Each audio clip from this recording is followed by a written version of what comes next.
میری South Africa کی تشکیل تھی، پیچھے والدہ کی طبیعت بہت خراب ہو گئی، مجھے بھائی نے بولا جنید بھائی آ جائیں واپس کیونکہ امی جا رہی ہیں، امی نے اب نہیں رکنا۔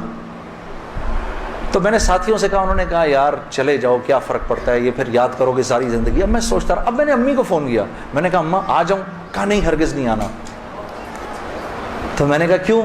تو کہنے لگی اگر میرا انتقال ہوا تو میں کتنی خوش قسمت ہوں کہ میں اللہ کو بتاؤں گی کہ جب میرا انتقال ہوا تو میرا بیٹا تیرے راستے میں تھا، تو تم مت آؤ، مجھے کچھ نہیں ہوگا، اور اگر ہو گیا تو اس کو اللہ کی مرضی سمجھنا، بس میرے لیے تم دعا کرنا۔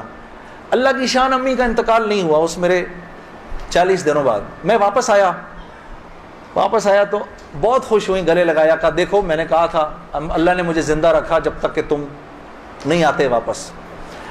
پھر میری حضرات نے 10 دن کی اور تشکیل کر دی کینیڈا کی، تو میں نے کہا اماں پھر 10 دن کے لیے بھیج رہے ہیں، جاؤں نہیں جاؤں؟ نہیں چلے جاؤ، میں تو بالکل ٹھیک ہوں۔ میں نے کہا جی ٹھیک ہے۔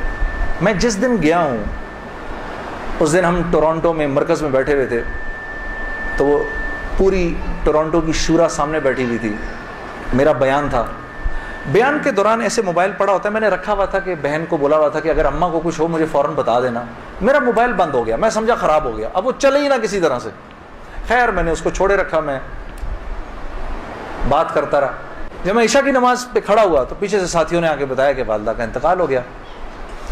میں نے بہن کو فون کیا، کیا ہوا؟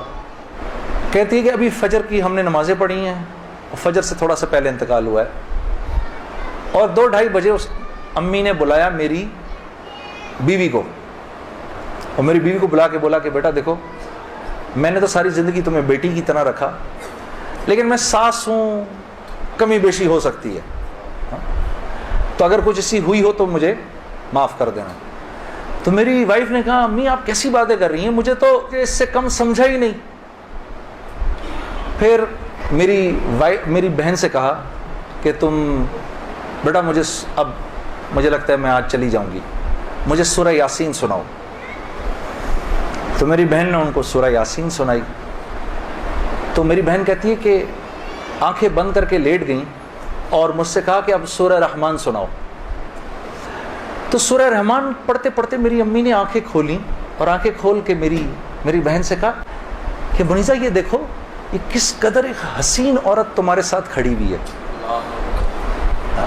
ذرا اپنے اس طرف دیکھو کتنی حسین عورت کھڑی ہے تمہارے ساتھ، بیٹا یہ مجھے لینے آئی ہے۔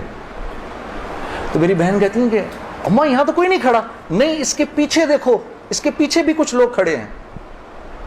میری بہن کہتی ہے کہ میں نے کہا اماں تو چلیں پھر کلمہ پڑھیں، پھر آپ کے جانے کا وقت ہے۔ کہا اپنے ابا کو بلاؤ جلدی سے۔ تو میرے ابا آئے اور میرے ابا کو کہا کہ دیکھیں میں نے ساری زندگی آپ کی عزت کا خیال رکھا، میرے لیے بس وہ نمبر 1 چیز تھی، اس میں اگر کوئی کمی بیشی ہوئی ہو تو مجھے معاف کر دیجیے گا، میں اب جا رہی ہوں۔ کلمہ پڑھا اور آنکھیں بند کر لی، بس اس طرح گئیں وہ۔